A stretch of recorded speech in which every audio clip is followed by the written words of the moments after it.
Break બાદ આપનું સ્વાગત છે। સવારે 7 વાગ્યાથી શરૂ થયેલું મતદાન 6 વાગે પૂર્ણ થવાનું છે। જો કે હવે માત્ર અડધો કલાકનો સમય જ બાકી રહ્યો છે। કોઈને પણ પોતે મતાધિકારનો ઉપયોગ કરવાનો બાકી હોય તો જાઓ અને પોતાના મતાધિકારનો ઉપયોગ કરો।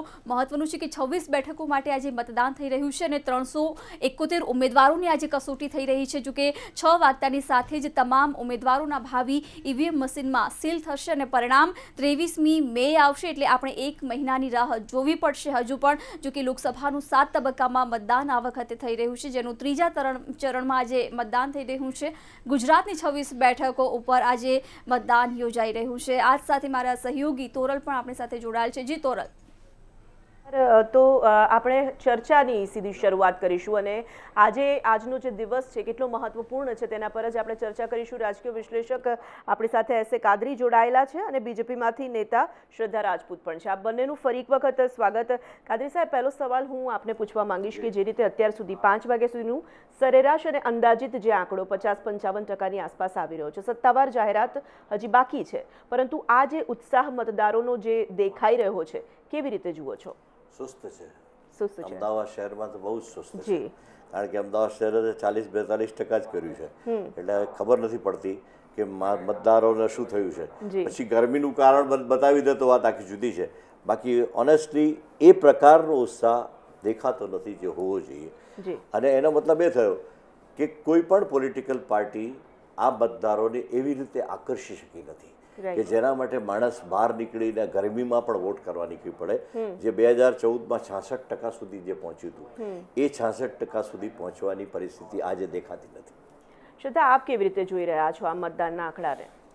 તુરલબેન, આ જે આંકડા આવ્યા છે અમદાવાદના એ સિવાયના ગ્રામ્યના જે છે એના કરતાં લિટલ બીટ અપ છે, પણ અત્યારે મને લાગે છે કે આઈ થિંક સો 7 વાગ્યા સુધીનો ટાઈમ છે, એટલે લોકોને ખબર છે અત્યારે ગરમી છે, પણ જે પ્રમાણે બૂથ ઉપર દરેક પાર્ટીના કાર્યકર્તાઓ છે પોલિંગ બૂથ સુધી લઈ જવા માટે છે, એટલે હવે એ એક્સરસાઇઝ શરૂ થશે કે કોણ કોણ બાકી રહી ગયું, બરોબર છે। તો એ રીતે અપીલ બી થશે, લોકો કહેશે બી કે આપ મતદાન માટે આવો। અને ચોક્કસ જે રીતે હું સવારથી સોશિયલ મીડિયા છે અને વોટ્સઅપ છે અને જેટલું બી આજે મીડિયાએ કવરેજ તમામ મીડિયા લોકોએ એન્કરોએ કર્યું છે અને સતત એ લોકો અપીલ કરતા હોય છે। મીડિયાનું આમાં ખૂબ મોટો યોગદાન રહ્યું છે કે છેલ્લા 20-25 દિવસથી એમણે પણ એક પોતાની રીતે જનજાગરણ ચલાવ્યું છે વોટની અપીલ માટે। સવારથી પણ એ લોકો વોટની અપીલ કરી રહ્યા છે।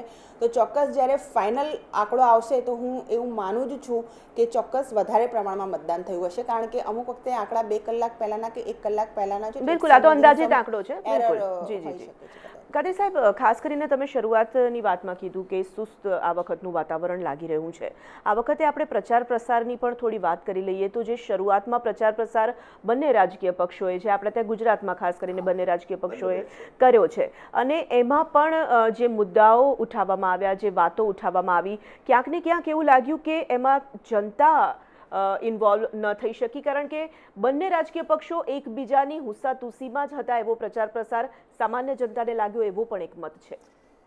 એ મત છે, પણ જે રીતના પ્રચાર થયો છે, હું આપના આવતા પહેલાં હું બોલ્યો છું કે જે રીતની પરિસ્થિતિનું નિર્માણ થયું છે આ વખતે, હું 1957 એટલે 7 વર્ષની ઉંમરથી ચૂંટણીઓ જોતો આવ્યો છું, અને એ જોવામાં એ વખતના સ્તરથી નીચે ઉતરતું સ્તર જે નીચે ઉતર્યું છે, જે રીતે જેમાં અલ્ટિમેટલી જે હમણાં મેં કીધું કે political values have been kept aside, જે રાજકીય મૂલ્યોની જે વાત આપણે કરતા હતા, એ રાજકીય મૂલ્યો ક્યાંક જતા રહ્યા એકદમ, બિલકુલ એનો ઓછાયો અહીં દેખાતો જ નથી। અને જે કંઈ બી છે એ 60 વર્ષનું કોંગ્રેસનું શાસન, એ બીજેપી વાત કર્યા કરે છે, રાઇટ ફ્રોમ નહેરુથી લઈને ઇન્દિરા ગાંધીથી લઈને એમણે એ સિવાય એ જીત્યા 5 વર્ષમાં, એ 5 વર્ષનો કોઈ રિપોર્ટ પ્રવક્તા એમણે આપ્યો, પણ હજુ સુધી એમના લેક્ચરોમાં મેં કોઈ જગ્યાએ એમનો રિપોર્ટ જોયો નથી।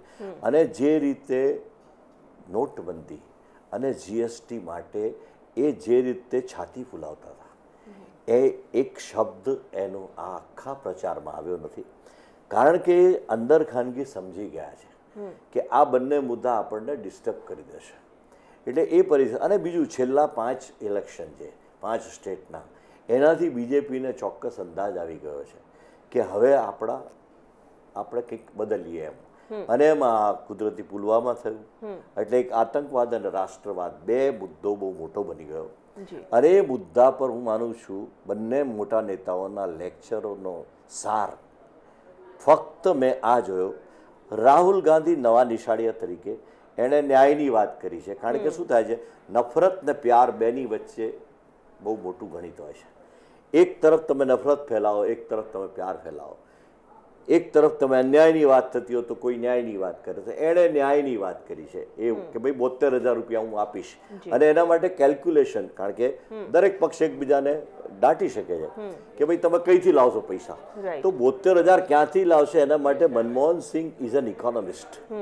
ભારતીય જનતા પાર્ટીમાં હજુ કોઈ ઇકોનોમિસ્ટે કામ નથી કર્યું. આ જે 6,000ની વાત છે એમાં પણ આ જે છે એ લોકો 7 જણા ભેગા થઈને, જે મેં વાંચ્યું છે એ પ્રમાણે, એ લોકોએ આખી સ્કીમ બનાવી કે ભાઈ જે 3,25,000 કરોડ રૂપિયા 15 માણસોના ટેક્સ માફીમાં જે કાઢ્યા 2014 થી અત્યાર સુધી. સાહેબ, સવાલ એ થાય છે કે ન્યાયની જે વાત છેલ્લે મેનિફેસ્ટોમાં કરવામાં આવી રાહુલ ગાંધીએ, ત્યારબાદ તેનો પ્રચાર પણ કર્યો, પણ તમને એવું લાગે છે કે જનતા હવે આ વાતોથી સંતુષ્ટ થાય કે આ વાતોમાં આવી શકે? યસ, કારણ કે વાયદાઓની દુનિયાથી હવે જનતા ત્રાસી ગઈ છે. હા, કારણ કે જે બી વાયદો થાય છે એ પૂરો થતો નથી. હવે કોંગ્રેસ પાર્ટી 15 લાખ પર નીકળી છેક સુધી કે 15 લાખ કોઈને આપ્યા નથી, અને એ વાત હકીકત છે, નથી આપ્યા. તો એ જે વાયદાઓથી જે ત્રસ્ત થઈ છે જનતા, એ હવે કોઈ નવા વાયદામાં કેટલો ઇન્ટરેસ્ટ કરીને બહાર નીકળશે, that result only can say. કારણ કે પર્સન્ટેજ થતા નથી. આજે 70% ઉપર મતદાન હોવું જ જોઈએ ગુજરાતમાં. જો ગુજરાતના સપૂત તરીકે આપ નીકળ્યા છે અને ફરીથી બીજી ટર્મમાં, તો હું માનું છું ગુજરાતીઓએ તો જબરદસ્ત વોટિંગ કરવું જોઈએ, પણ that is not going to happen. હવે અડધો કલાકમાં how best we can reach to the figure. માની લો આ 55%, સપોઝ 60% હશે, માની લો એવરેજ, તો પણ it may not reach to 66%. તો એવું દેખાય છે અત્યારે કે જે કંઈ બી થઈ રહ્યું છે એમાં અમે મતદાતાઓને આકર્ષવામાં બંને પોલિટિકલ પાર્ટીઓ એ રીતે સફળ થઈ નથી. શ્રદ્ધા, જે રીતે વાયદાઓની પણ વાત કરવામાં આવે છે, સાથે સાથે છેલ્લા પ્રચારની આપણે વાત કરી, તો વડાપ્રધાન જ્યારે ગુજરાત આવ્યા અને છેલ્લી તેમની જે, હું જો ન ભૂલતી હોઉં તો પાટણમાં જે સભા હતી, અને એમાં તેમણે એવું નિવેદન કર્યું હતું કે 26માંથી એક પણ બેઠક આગી પાછી થઈ તો આખા દેશમાં, આખી દુનિયામાં એની ચર્ચા થશે. ક્યાંક ને ક્યાંક એ શાખ બચાવવા માટેનો પ્રયાસ પણ આ વખતે થોડો હાવી થઈ રહ્યો છે તમારી ઉપર? તોરલબેન, એક છે કે વડાપ્રધાન નરેન્દ્રભાઈ મોદી પોતે ગુજરાતના પનોતા પુત્ર છે, અને બિલકુલ એવું હોય છે કે જ્યારે તમે તમારા હોમ સ્ટેટમાં હો ત્યારે ડિમાન્ડ વધારે જ કરતા હોય છે. સપોઝ હું ગુજરાતની બહાર જઈશ ત્યારે અમુક લોકો જોડે જે મારું કેલિબ્રેશન હશે અલગ હશે, પણ જ્યારે અમેરિકા જઈશ ત્યારે ઇન્ડિયાની વાતો કરીશ, ગુજરાતની બહાર જઈશ મહારાષ્ટ્રમાં તો મારું ગુજરાત કરીશ, બહાર ક્યાંક બીજે દેશમાં જઈશ તો મેરા ભારત કહીશ. અને મારી એક્સપેક્ટેશન મારા લોકો પાસેથી વધારે હોય, એ સહજ સ્વાભાવિક માનવનો નેચર છે, દરેક માનવની અંદર હોય છે કે એક્સપેક્ટેશન હોય, અને એ માને છે કે ગુજરાતના પનોતા પુત્ર છે, માને છે કે એમના જે આ ગુજરાતીઓ છે ને એના જે લાડીલા મુખ્યમંત્રી 3 વખત કન્ટિન્યુઅસ રહ્યા છે, એમણે ગુજરાતનો વિકાસ કરેલો છે. અને ગુજરાતમાં કંઈ પણ થાય, કારણ કે તમે જો કે ગુજરાતમાં એક તાલુકા પંચાયત કે સરપંચનું ઇલેક્શન હોય એની કવરેજ બી છેક નેશનલ મીડિયા સુધી થતી હોય છે. આની પહેલાં ક્યાં આપણે 2014 પહેલાં ક્યાં એટલી બધી એની કે સરપંચનું ઇલેક્શન હોય. અમે હવે જોઈએ છીએ કે ગુજરાતમાં સરપંચનું ઇલેક્શન હોય, એનું બાય ઇલેક્શન હોય, તાલુકા પંચાયત, જિલ્લા panchayat, each and everything જે ગુજરાતની છે એ નેશનલ ડિબેટ્સ અને ઇન્ટરનેશનલ ડિબેટ સુધી છે. કારણ કે પોતે પનોતા પુત્ર ત્યાંથી આવે છે, તો ગુજરાત મોડલને વૈશ્વિક સ્તર સુધી જોવામાં આવે છે. તો એક અપીલ છે, અને પોતાનું હોમ સ્ટેટ છે, પોતે ગુજરાતી છે, તો ડેફિનેટલી એ એમણે કરવી જ જોઈએ, અને 100% કોઈ પણ વ્યક્તિ જે માનવ હશે એની આ એક નેચર હશે, અને એ માંગવું જોઈએ. ના, અપીલનો સવાલ નહોતો મારો, કદાચ સવાલ તમારા સુધી નહીં પહોંચ્યો. હું એમ કહેવા માંગતી હતી કે 26 બેઠકો જીતશે, 2014માં તો જીતી ગયા, આ વખતે ક્યાંક ને ક્યાંક પ્રેશર છે પાર્ટીને, એવું લાગી રહ્યું છે. એટલા માટે કહેવામાં આવી રહ્યું છે કે 26માંથી થોડી પણ આગી પાછી થઈ તો ટેન્શન થશે. તોરલબેન, જી મને કમ્પ્લીટ કર્યો. તોરલબેન, 2014માં જ્યારે ગયા હતા ત્યારે અમારી પાસે ફક્ત એક હતું કે અમે યુપીએનું જે ભ્રષ્ટાચાર મુક્ત છે એ શાસન આપવા માટે ગયા હતા. અત્યારે અમે પાસે જે છેલ્લા અમે 5 વર્ષોમાં જે કામો કર્યા છે, કેન્દ્ર સરકારના કામ, દરેક ચૂંટણીના મુદ્દા અલગ અલગ હોય છે. સરપંચની ચૂંટણી, તાલુકાની અને જિલ્લા પંચાયત અને વિધાનસભા, એ બધી ચૂંટણીના મુદ્દા બધા અલગ હોય છે. અત્યારે જે વોટિંગ થઈ રહ્યું છે એ લોકસભાનું વોટિંગ થઈ રહ્યું છે કે કેન્દ્રની જે સરકારે છે અને પનોતા પુત્રે કેટલા કામો કર્યા છે. એ જ્યારે પનોતા પુત્ર વડાપ્રધાન બન્યા અને ગુજરાતને 3 થી 4 ગણી વધારે ગ્રાન્ટો મળી છે, જે નર્મદાની ઊંચાઈઓ બંધ બારણા કરવાની ઊંચાઈ નહોતી મળી એ મળી છે. અને ઘણા સારા કામો જે છે કેન્દ્ર સરકારના એ ગુજરાતની સાથે થયા છે અને ગુજરાત રાજ્ય સરકારના ડબલ એન્જિનમાં જે વિકાસના કામો થયા છે. તો એનાથી અમે લોકો કોન્ફિડન્સ છીએ એટલે અમે ડોર ટુ ડોર અપીલ કરવા જઈ રહ્યા છીએ. નહીં તો લોકો અમને ત્યાં ઘૂસવા બી ના દે જો અમે કામ ન કર્યા હોય. તો આજે જો કાર્યકર્તા બૂથ અને પેજ સુધી જોડાયો છે અને કોઈ પણ પ્રકારના એવા અનુભવો નથી થયા તો ઇટ મીન્સ કે તેઓ કોન્ફિડન્સ ઇનફ છીએ અમે લોકો અને અમને ખબર છે કે આ શાખ અમારી છે ને જેને અમે બચાવીને 26 જે કમળ છે દિલ્હી નેતૃત્વને મોકલીશું. ઠીક છે. કોંગ્રેસમાંથી નેતા મેહુલ પટેલ પણ આપણી સાથે જોડાઈ ગયા છે. મેહુલભાઈ, આપનું પણ સ્વાગત છે. જે રીતે આંકડા સામે આવી રહ્યા છે, હવે તો મતદાનને બસ ગણતરીનો સમય બાકી રહ્યો છે. ખાસ કરીને કોંગ્રેસ માટે આ વખતે ખૂબ જ મોટો પડકાર છે. ફરી એક વખત ગુજરાતમાં જો વાત કરીએ તો ગુજરાતમાં ઘણા વર્ષોથી શાસનની બહાર રહેવા બાદ લોકસભામાં પણ હવે જે રીતે પાછલા વખતના જે પરિણામો હતા એ બધાને પોતાના તરફ કરવા માટે કયા મુદ્દાઓ એવા હતા કે જેનાથી તમને લાગે છે જનતા ક્યાંક તમારા તરફ આવી શકે? સૌથી પહેલા આપણે જણાવું કે જનતાએ અમારું 55 વર્ષનું રાજ પણ જોયું છે અને આ 5 વર્ષનું મોદી રાજ જોયું છે કે આ જે ફક્ત ઉદ્યોગપતિઓની સરકાર છે કે લોકોના, ગરીબોના, મધ્યમ વર્ગના નાણાં લઈ લઈને એમણે ખાલી અમીરોના આપ્યા છે. બીજું જે એમને એટલા માટે અત્યારે એમણે છેલ્લે સૈનિકોના નામ ઉપર મત માંગવાનો વારો આવ્યો છે કે પછી પનોતા પુત્રની જે વાત કરી કે શ્રદ્ધાબેને કે વારી ઘડી અત્યારે પનોતા પુત્રની વાત કરે છે પણ જ્યારે બિહારમાં જાય ત્યારે બિહારના થઈ જાય છે કે મેરા બિહાર સે પુરાના નાતા હૈ. કેરલામાં જાય તો ત્યાંની વાત કરે છે. તો આ એક રંગ બદલવા વાળી વ્યક્તિ છે. તો એમને ગુજરાત સાથે કોઈ નાતો નથી કે એવું કંઈ નથી. ફક્ત જ્યારે વોટ મેળવવાના હોય છે ત્યારે ગુજરાતના પનોતા પુત્ર બનતા હોય છે. બાકી ગુજરાતને જ્યારે સહાય આપવાની વાત આવે છે ત્યારે તો અન્યાય કરતી હોય છે આ સરકાર.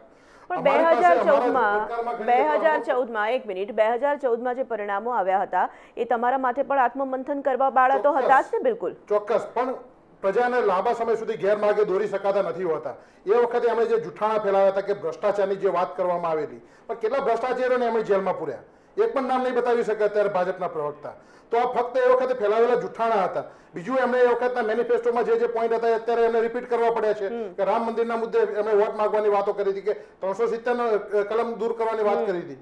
પણ એમાંનું કંઈ કર્યું નથી. ફક્ત આ વાતો કરવા વાળી સરકાર છે અને લોકો એને ઓળખી ગયા છે. અમારે તો ફક્ત એટલું કરવાનું છે કે આ સરકારનું જે જૂઠાણું ફેલાવેલું છે હવે તો એ આંકડા પણ ખોટા આપી રહ્યા છે એ લોકો સુધી ખાલી રજૂ કરવાના છે કે આ સરકારે કઈ કામ નથી કરે અને ફક્ત ને ફક્ત મોટી મોટી વાતો કરી છે. ઠીક છે. કાદરી સાહેબ, જે મુદ્દાઓ કોંગ્રેસના પ્રતિનિધિ પણ ઉઠાવી રહ્યા છે, 370ની વાત કરવામાં આવી હતી, રામ મંદિરની વાત કરવામાં આવી હતી, લોકપાલની વાત કરવામાં આવી હતી. આ બધા જ મુદ્દાઓની સામે હવે જ્યારે એક મુદ્દો કોંગ્રેસે ઉઠાવ્યો છે રાફેલનો મુદ્દો, અને શરૂઆતથી લઈને છેક સુધી રાફેલ રાગ સિવાય કોંગ્રેસે બીજા કોઈ જ મુદ્દા પર ફોકસ નથી કર્યું. આ તરફ રાફેલ છે તો આ તરફ રામ મંદિરથી લઈને 370થી લઈને બધી જ વાતો છે. પરંતુ આમ જનતા માટે મોંઘવારીનો પ્રશ્ન કદાચ વધારે વિકટ હતો, ખેડૂતોના જે પ્રશ્નો હતા તે વધારે વિકટ હતા, પાણી ઘર ઘર નથી પહોંચતું તે પ્રશ્નો વિકટ હતા, તે બધું જ ભૂલાઈ ગયું. પણ રાહુલ ગાંધીની સ્પીચીસ મેં જેટલી સાંભળી, હા, he has mainly concentrated on ખેડૂત અને નવજવાન. બેકારી માટે દરેક વખતે એના દરેક લેક્ચરમાં વાત થઈ છે. જે પ્રધાનમંત્રીશ્રીએ અફસોસ કરું છું એ વાત કરી નથી એમણે ક્યારે.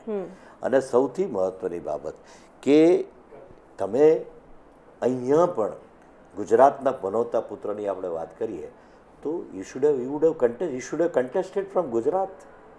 એ કેમ નહીં કર્યું એમણે આ વખતે સમજાતું નથી. અને બીજું મહત્વનું છે કે વડોદરાની સીટ ખાલી કરી, વારાણસી રહેવા દીધી અને મેં ગંગા કા પુત્ર હું. એટલે એ બધી પરિસ્થિતિમાં શું થાય છે કે ફક્ત રાજકીય ગણો, એટલે જે મેં પહેલી સેન્ટેન્સ વાત કરી કે રાજકીય મૂલ્યોથી વિશેષ રાજકીય ગણિત પર આખું રાજકારણ જોયું છે. અને રાજકીય ગણિતોમાં જેમ બેન વચ્ચે બોલે છે ને ક્યારે કે ભાઈ હોતા હૈ વોર में तो कुछ भी हो सकता है, लव में तो वॉर भी हो सकता है और લડાઈ भी हो सकती है. એ બધી પરિસ્થિતિના નિચોડ આમાં છે ને મૂળ મૂલ્યો જે છે પોલિટિક્સના કે તમે 5 વર્ષ જે કામ કર્યું એનું ગણિત. આમને જો સારું કર્યું હોત તો એમણે શું કરવા કોઈ બીજી વાત જ કરવી પડે. એક જ વાત કરવી શકે ભાઈ हमने આટલા ઇતના આદમીઓ को हमने दे दिया जॉब, કોઈ ના કહી શકતા હે? તો સામેથી કોઈ કહે જ નહીં.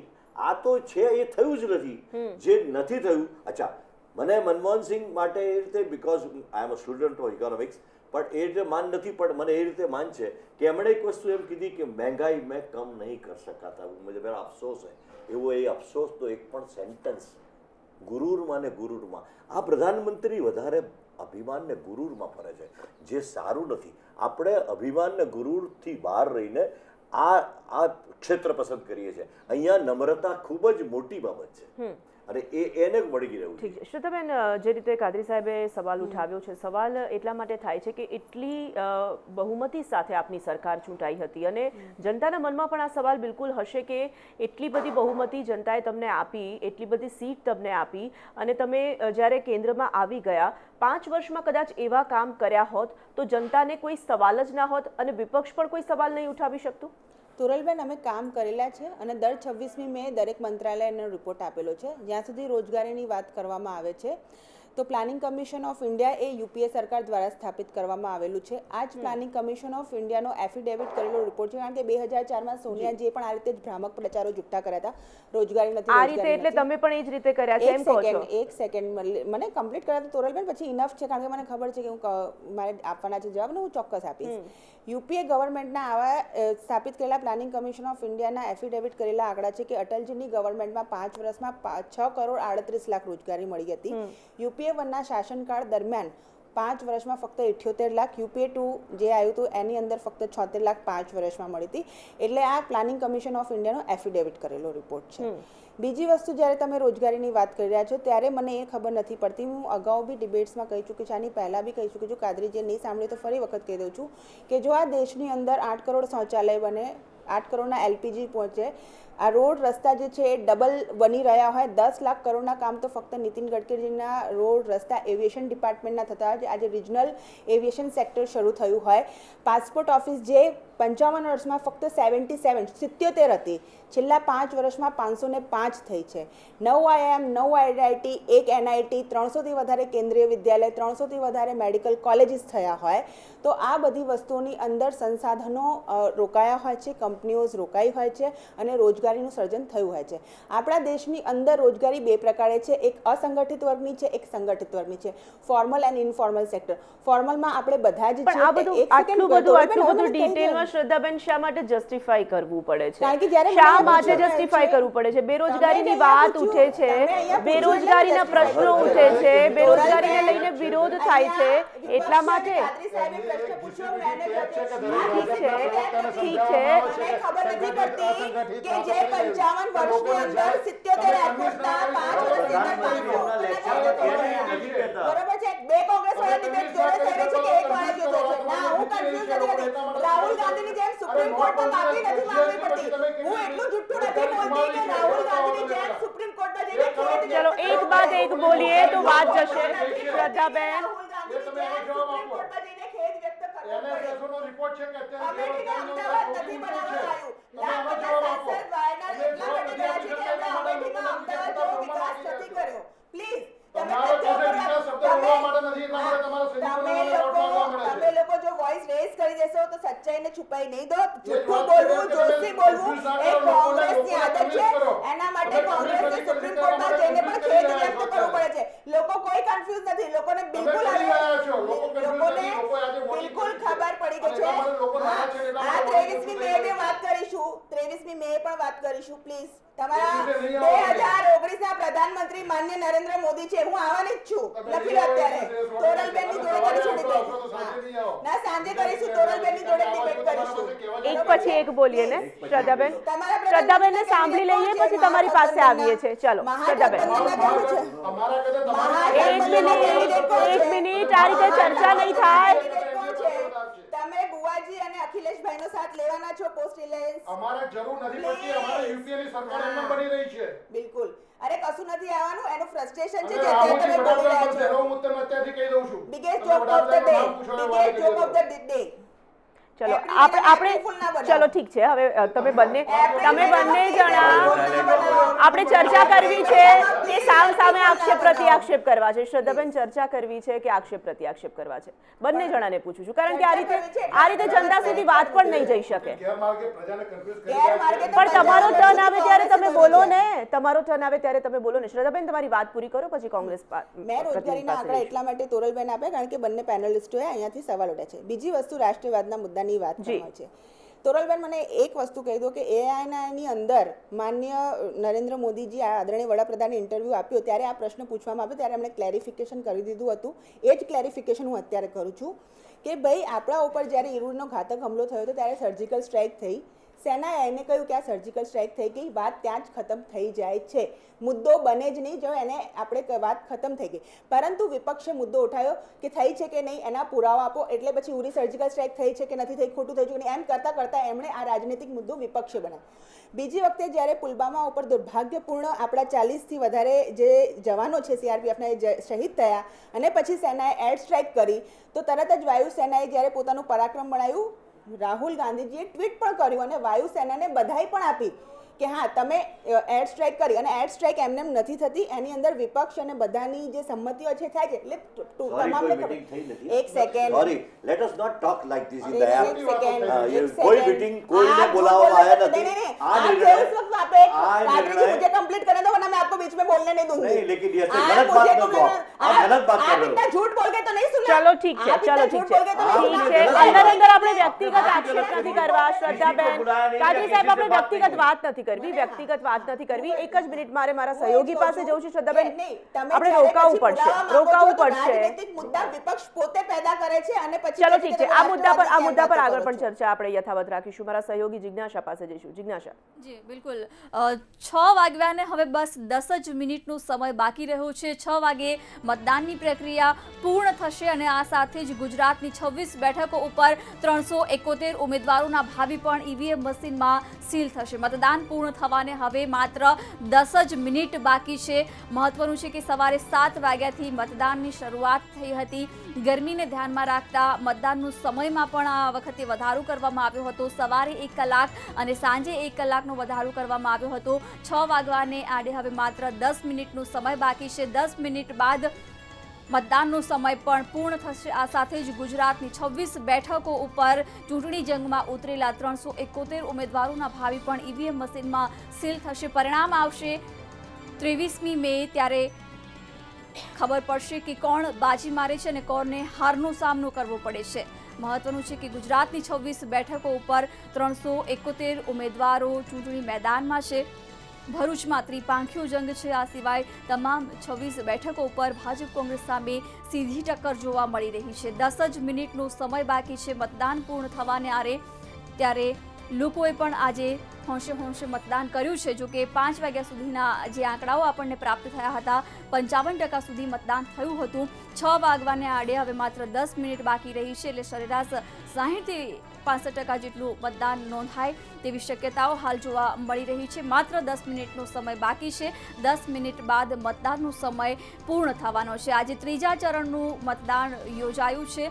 મહત્વનું છે કે આ પહેલા 2 તબક્કાનું મતદાન યોજાયું હતું, જેમાં સરેરાશ 65થી 68% જેટલું મતદાન નોંધાયું હતું. ત્યારે ત્રીજા તબક્કામાં 13 રાજ્યો અને 2 કેન્દ્ર શાસિત પ્રદેશો એટલે કે કુલ 15 રાજ્યોમાં 116 બેઠકો માટે મતદાન યોજાયું છે. માત્ર 10 મિનિટનો સમય બાકી છે. 10 મિનિટ બાદ મતદાનનો સમય પૂર્ણ થવાનો છે, જેમાં મતદારોએ પોતાના મતાધિકારનો આજે ઉપયોગ કર્યો છે. તો અનેક દિગ્ગજોએ પણ આજે મતદાન કર્યું છે અને આ લોકશાહીના મહાપર્વમાં ભાગ લીધો છે. વડાપ્રધાન મોદીએ પણ આજે રાણીપની નિશાન હાઈસ્કૂલ ખાતેથી મતદાન કર્યું, તો અમિત શાહે પણ નારણપુરા ખાતેથી મતદાન કર્યું હતું. મુખ્યપ્રધાન વિજય રૂપાણી તેમના પત્ની અંજલિ રૂપાણી સાથે રાજકોટથી મતદાન કર્યું.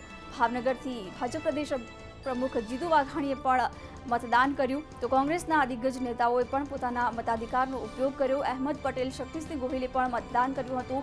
લાલકૃષ્ણ અડવાણી પણ આવ્યા હતા, જેઓ શાહપુર ખાતેથી પોતાના મતાધિકારનો ઉપયોગ કર્યો. અરુણ જેટલીએ અમદાવાદના એસજી હાઈવે સ્થિત બૂથ કેન્દ્ર પરથી પોતાના મતાધિકારનો ઉપયોગ કર્યો છે. અનેક દિગ્ગજોએ પણ આજે મતદાન કર્યું છે. તો લોકોએ પણ આજે પોતાના મતાધિકારનો ઉપયોગ કરી આ લોકશાહીના મહાપર્વમાં ભાગ લીધો છે. 5 વાગ્યા સુધી સરેરાશ 55% મતદાન થયું હતું અને હવે માત્ર 10 જ મિનિટનો સમય બાકી છે.